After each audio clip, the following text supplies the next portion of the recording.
Yo, before the intro rocks, make sure to follow the podcast on Twitter at MostWantedPod and Instagram at MostWantedPodcast, as you can stay up to date on upload dates, guest features, and more. If you're listening from Apple Podcasts, rate it a 5-star, and as always, feedback is welcome out here.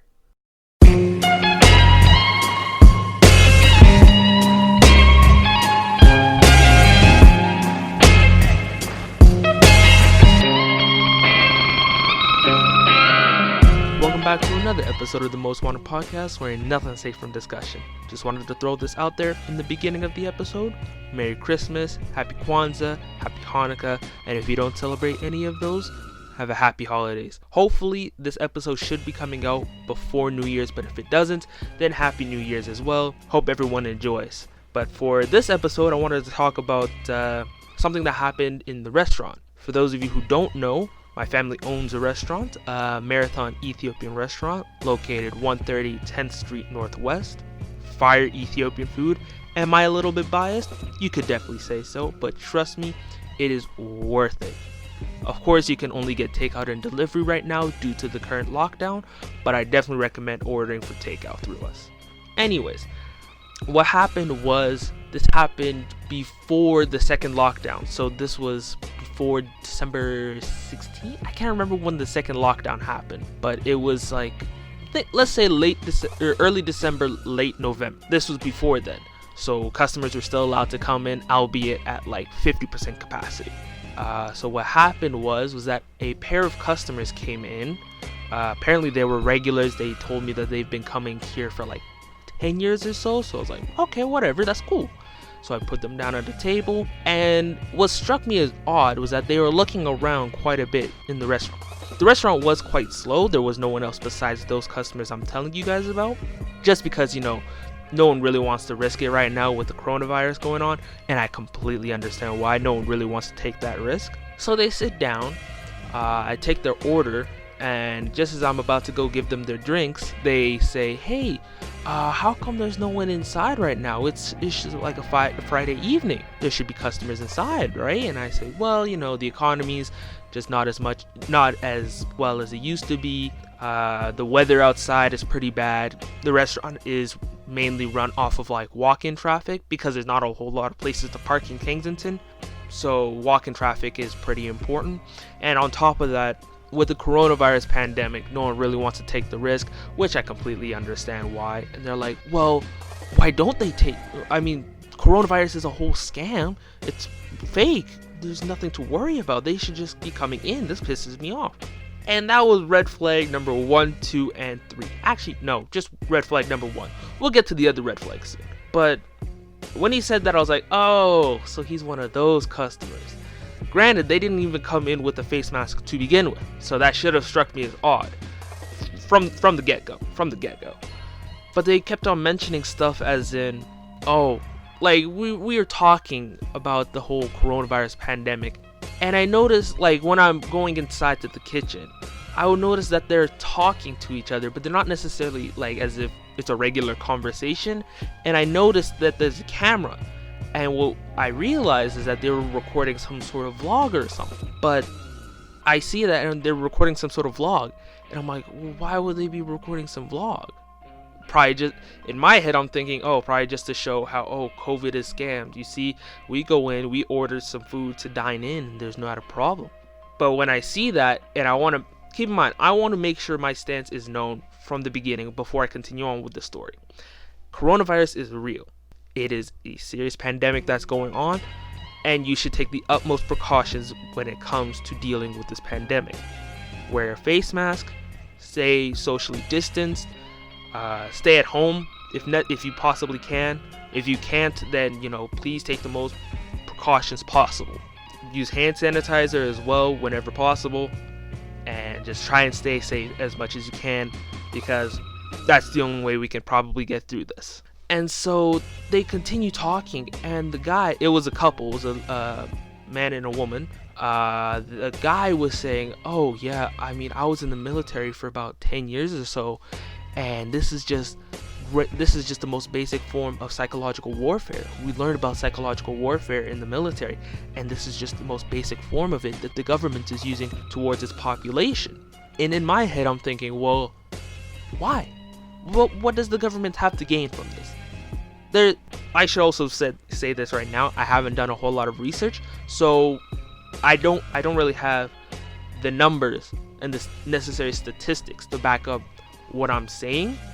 But I'm just telling you guys what my stance is. It's more so of a rant than an actual debate, more so, if that makes sense. Anyways, and he keeps on going on. It's like, yeah, this is just basic psychological warfare. The government is doing this just to divide and conquer. And in my head, I'm thinking, well, why would the government want to do that? What is in it for the government to gain at the end of the day?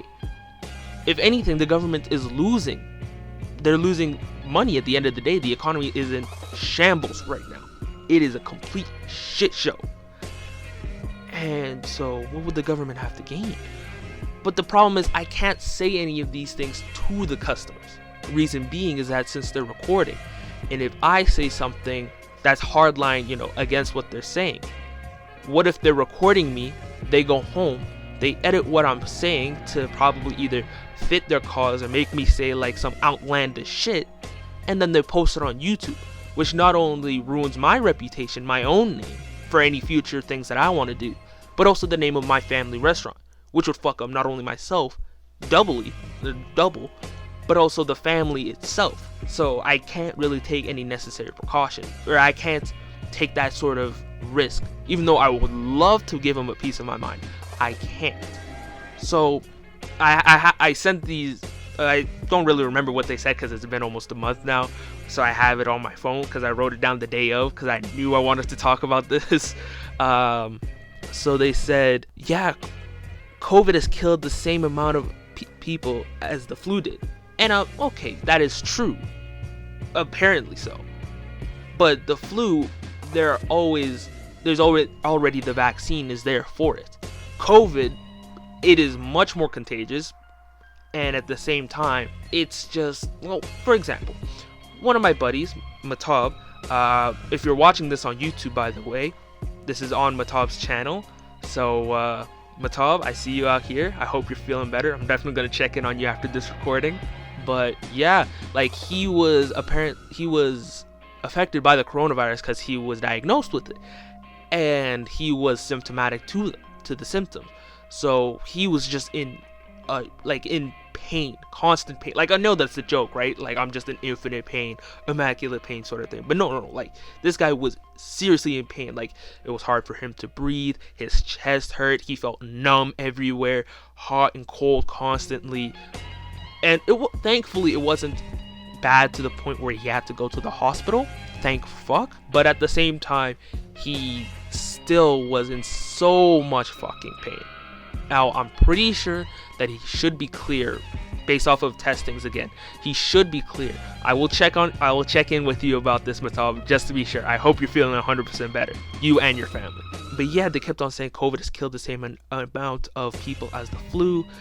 And then he said, this is just mass information from the government. And, well, that one is technically not necessarily wrong. Because if you think about it, Dr. Fauci, who was the lead doctor in the US, initially stated that, it wasn't, that serious. But at the same time, I think he was underestimating the potential of COVID being spread across the world and people not taking it seriously, which eventually that is what happened. But yeah, okay, I can see where he's coming from in that regard. But if he's talking about like right now where there still is misinformation by the government in terms of COVID, then that's dead wrong. The government, if anything, was trying to make sure people are trying to stay, safe. Because at the end of the day, the government is built on the people. Hopefully, I think that's what the government is thinking right now. Hopefully. And then he also said something like, yeah, if you're wearing a mask, I cannot identify your emotions, which take away your identity as a human being.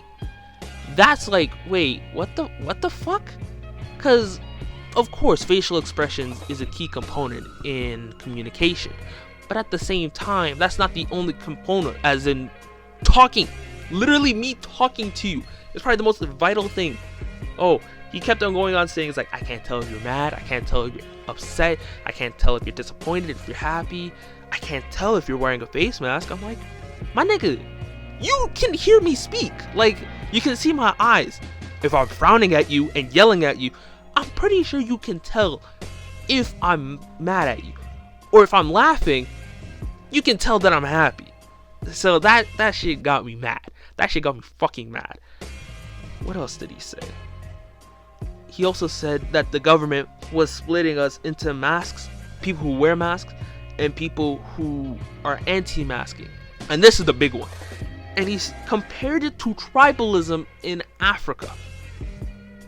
How the fuck does tribalism and wearing a mask / not wearing a mask correlate?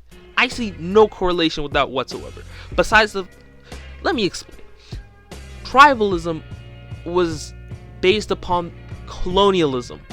When the colonizers came to Africa, they would favor the more so the fairer skinned tribes, or the ones that were favorable towards them.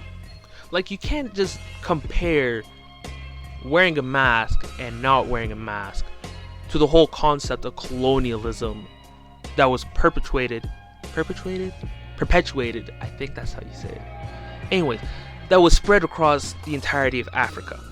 You can't compare the two. They're two completely different fronts. One is tackling the whole subject of Euro-ethnicity and ethnocentricity, which is regarding race. Whereas wearing a mask and not wearing a mask is regarding your actual health. Two very completely different fronts. That was the one that pissed me off the most. Like, how? How can you do that? It makes no sense. And one of my biggest regrets is that I couldn't tell them, or I couldn't give them a piece of my mind as is. All I could really say is, well, that's not necessarily true. But they kept on saying, oh yeah, we stayed in Kenya for a while, and what's going on in Kenya is exactly what's going on between the masks and the anti-masks. And I'm not familiar on what's going on in Kenya, so I can't necessarily speak for if they're right or not. Chances are they're probably wrong, but I can't necessarily speak on that because I'm not 100% sure on what's going on there. I will definitely search it up and put in research after this, though. Probably should have done this beforehand, but that's why you guys come here for some authentic shit, you know what I mean? Anyways, and they kept on pulling out stats, and it's like, oh yeah, I took software engineering in the military, and this is just psychological warfare. I know I said this earlier, but like, I'm just reading through the notes that I had off of it, and it's just pissed me off to no end. Oh man, that's the worst part of it all. Like, think of it like someone is comparing what's going on in the world, right? COVID has affected all over the world. That's just a fact. Between masks, anti-masks, that's more so of like a Western thing. Specifically, I would say in the US, Canada now, maybe the UK. I know the UK just got a new strain of corona, so hope they're safe. Recently, I just saw that Ontario has just gotten a new case of that new strain from the UK. Someone brought it to Ontario, so fuck. But yeah, just imagine comparing what's going on between wearing a mask and no mask, which is complete bullshit, right? You should be wearing a mask. Like, let's get that out of the way now. You should be wearing a face mask, and don't pull out some flimsy bullshit where, like, one of those surgical masks, like, those blue masks. I don't know how to explain it. I think they're called surgery masks. Like, you see, like, for example, the Grey's Anatomy's mask, or you could wear like those face masks that they use in like heavy construction. If you can breathe through it, and it's affecting a light, like say for example you struck a match and you're trying to blow, if you can affect the match, you're wearing that mask is not going to do anything for you. That means your air is still going to be affecting other people. So wear a face mask first and foremost. Use hand sanitizer, because at the end of the day, COVID is affecting everyone. Like for example, the restaurant. Like, I'm going to speak from my personal example. The restaurant has been deeply affected by corona, and this has been like, the entire year, ever since the first lockdown was what, March? I think February is like the last time I actually went to school, like, university. So yeah, I think about March was probably the last, was when the first lockdown went down. And it was tough. I mean, like for the first 10 days, we had to close down the restaurant. We just stayed at home because we're like, well, what the fuck is going on? It was just, the government was vague at first with the guidelines. Not necessarily the Canadian government, more so Alberta's piece of shit government. I'm looking directly at you, Jason Kim. Directly at you. And finally they say, oh, you can open, but I think that was when, you could stay open, but only for takeout and delivery. It was hard because most days was just slow, maybe a couple orders at a time. And it was hard because you have to pay rent in this building, and Kensington is right by downtown. And it's super expensive. Last I checked, rent is about $6,000, almost $7,000 a month. It's stupid. It's fucking stupid. Yeah, and so I think at one point in April, for the month of April, because we knew people were going through hard time. I hate voice cracks. Anyways, we knew people were going through hard time, and so what we decided to do was during the month of April, every Wednesday from about 12 in the afternoon till 4, we would have like a steam table set up right by the door of the restaurant, and it would have a whole bunch of veggie stuff, meat. And what we would do is give out either a vegetarian combination platter or a mixed platter of both meat and veggie. We would go give those out to customers for free every Wednesday from like 12 in the afternoon till 4. And that was just our way of giving back. We've been in this location for about 23 years now. Like, as far as I know, this is the first Ethiopian restaurant in Calgary. And so we decided to give back. And yeah, that gave us a little bit of publicity, but that's not what we were really looking for. We were looking more so just to help people in the community, try and spread love. Because we're all going through it. People were losing jobs at that point. This was when the economy was like really down in the gutters. And so we were trying everything that we could to actually, help out. I think finally they said June 11th you could open up again, but only like 50% capacity. And we did that, but at the same time, it was slow. You don't expect people to come in because, that's not only a risk to us as the servers, like, the family, but the customers as well. So I don't blame people. I don't blame people for not coming in. Would I prefer people? Well, not prefer, but would I like for us to, still get the money? Well, yeah, of course. The restaurant still needs to go on. We still need to make a living. But at the end of the day, your health and your actual, you potentially living or dying, I think that comes at a higher higher priority compared to, let me make a quick buck here and open up, full capacity. No, that's useless. That's legit the dumbest shit I've heard. We've been going at it, since June, and most of it is slow. I mean, yes, we do have takeout and delivery options as well. You can always call in and order for takeout. But you could also order, online, like Skip the Dishes, Uber, DoorDash. I would probably recommend, ordering on through takeout, just because, Skip, as far as I can remember, I don't do clearly I don't do the finances for the restaurant. That's my dad's, he's the owner, so he does like the finances for the restaurant. My mom's the head chef, and then me and my brother, we cook, we serve, clean. We're kind of like the in-between guys. And so I think me and my dad were having this conversation, and I think he said Skip the Dishes takes about almost 30% of our profit, 25%, 30%. And it's like, what the we're only getting 70% of our profit. And keep in mind, when Skip started, it was only about 10-15% that they would take, which is, that's fair, that's normal. But then 30%, that's, especially how it's so slow, where you're not really getting anything out of it right now, to where they're just taking money that you would probably need the most, where it's like, it's stupid. I don't know the numbers for Uber and DoorDash though, but I know Skip's is about almost 30. Let's just say, like, rough estimate, I will probably give it about 25%. And so yeah, I mean, takeout is not usually, but yeah, it's like okay, I would say. I would say it's like below average. You would want it to be better. Like, at this point right now, we would prefer having takeout and delivery orders much more than we would have dine-in. Well, we can't have dine-in now, but at that time. And then, it was going on for months since, June. I think it was June the 11th. I think so. Time legit lives right now. And now I'm starting to see anti-mask protests. And I'm like, what the fuck? You guys are literally spreading the issue even more. To where the whole point of lockdown and quarantine is for us to stay safe. If everyone, follows the guidelines, hopefully, then, it'll pass by. Of course, the vaccine should definitely come through, come clutch. But until then, quarantining, staying safe, wearing a mask, face mask, using hand sanitizer, social distancing, preferably staying home. But if you absolutely have to, like say for example, go get groceries, then yeah, definitely, stay socially distanced. Just stay as safe as possible. But then I start seeing these anti-mask protests, which are completely defeating the purpose of quarantine. And they're saying, we need the economy to come back. It's in shambles. People are losing their jobs. Which is fair. That is actually a very fair argument. Because people are losing their jobs. That is a very good point.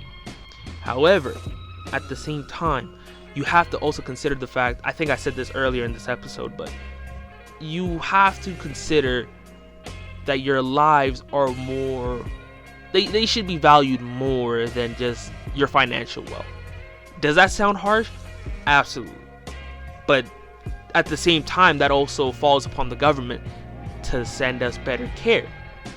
They should be helping out more rather than just cutting off, for example, the CERB. I think they cut that off after August, I think, for students. And it's been tough. And so, like for example, I think it's New Zealand I saw it, or Australia, they implemented a strict lockdown. I think the way it worked was that everyone stayed at home, no one was allowed to leave. People were sent food by the government, like I think it was either by city officials or like the actual national government would send, I think it was the army itself would roll out and they would give food for each house, depending on, how many people lived in that house and so on and so forth. And now they're having, I think they have rugby stadiums, like 40,000 people full on concerts, and no one's getting infected. Reason why, they did have to go through the harsh precautions, but ultimately it paid off to the point where they're back to as close as how it was pre-COVID as possible. Meanwhile, we're here back at ground zero of, the whole fucking what I mean to say is ground zero of, what am I trying to say? Square one. That's the term. We're still at square one of trying to get people to actually fucking follow the guidelines and follow quarantine precautions. And it pisses me off. I want to see my friends. First of all, even before COVID, I barely go out, as is. But at least I was able to go out. Now, I barely see my friends as is. Like, I cannot see them at all at this point. Yeah, of course, there's FaceTime and stuff, but I miss my friends. I miss hanging with the homies, And so, would I like this thing to pass as quickly as possible? Absolutely. Because staying in quarantine is such a detrimental effect. That's probably not the right term. But, like, it grates on you over time. Because, of course, you love your family and you love staying with them. But you want change. Every human wants change. So you can't just go through the same procedure day in and day out, day in and day out. It's some bullshit, right? So if everyone were to agree to that and possibly, follow procedures, then chances are we probably could get back to any semblance of normalcy. But until then, we're probably going to be stuck the way we are, which is a fucked up thought. It's messed up. It's really messed up. Because we can easily solve it right now until the vaccine comes in. I heard that it's coming in January 4th in Alberta. Sometime then. I think so. But last point before I finish up, because I've been ranting on for quite a while. I haven't done any research. Let me put this as another disclaimer before people start hitting me up in my DMs like, oh, well, statistically, da-da-da-da-da. Listen up, dickhead. I did not do research. I'm just going off of my own opinion on what's going on, alright? Save it to yourself. So, Jason Kenney, I don't know how he got fucking elected. Sometimes I hate this province. So, his guidelines have been jack shit. I'm talking not only as a regular citizen, but as an employee / owner of a restaurant. Like, if you want to put in guidelines, at least make sure that they're firm enough that people will actually stand by them and say, okay, we will follow these guidelines. Have you seen, it's Boxing Day, the time that I'm recording it, it's Boxing Day. People are lining up in Crossfire Mills right now. It's some grade A bullshit right now. I only saw a video of it on Twitter, so I can't really say for sure. But I didn't see a whole lot of people wearing masks. I did see masks on. There should be masks on because, as far as I know, they're now, in the month of December, finally is a mandatory mask bylaw. But I don't know why it took that long to begin with. COVID started in March. Why the fuck would it take that long? Anyways, he said office spaces would be closed. This is before, the firm lockdown, the second lockdown came in. He said, restaurants would be open. No, he said, sorry for going back and forth. But he said office spaces would be closed, and office spaces would be closed down, but restaurants and bars would still be open at 50% capacity. What the fuck? Keep in mind, this is, like, when he made this public address, this was probably late November. I think November 28th? I think? Let's just say late November. And this was when Alberta's numbers for COVID were probably second highest. It still is second highest right now. I think it goes Ontario, then Alberta, then I think Quebec is third overall in terms of COVID numbers in Canada. And as Alberta's numbers were surging, Jason Kenney comes up with some vague guidelines to where, office spaces will be closed, bars and restaurants will only remain open, but 50% capacity. Now there's finally going to be a mandatory mask, mandatory mask mandate. That's the term. Wow, my English really isn't as good as it used to be. Oh, well. It's just, it was fucked up. Not fucked up in the way, like, it's horrifying to see, but fucked up as in, this is who the people elected into power. And I still remember him not implementing any sort of police effort against the anti-mask protest. There were Trump flags there. I remember seeing a Proud Boys flag there. For those of you who don't know, and I'm pretty sure I know what it is, but I'm pretty sure. The Proud Boys is a sort of like anti-faction against the Black Lives Matter. Think of it more so like Blue Lives Matter, which is Blue Lives Matter is supposed to be against the Black Lives Matter protest, to where Blue Lives Matter is supporting cop lives. Cops, of course, are a vital part to our system. Well, now I'm on a fucking tangent towards Black Lives Matter. That'll probably be for another episode. Blue Lives Matter is pretty much just a made-up group, I would say. It's kind of a vague way of saying it, but it's like a group made up with the specific purpose of shutting down the idea that Black Lives Matter. We're saying, cops' lives matters too. Of course they matter, but the whole point of you making that up is now defeating the purpose of Black Lives Matter. Anyways, that's a different time. That's for a different episode. But at the end of the day, his guidelines were weak at that time. Now he's finally coming in firm. Pause. Oh, fuck. Pause. Oh, wow. Anyways. So, at the end of the day, hope you guys stay safe. Stay healthy. Wear a mask. Socially distance. Use hand sanitizer whenever. Stay connected. Always check up on your friends, on your family, because you never know what people are going through, especially during lockdown. And it's tough for everyone.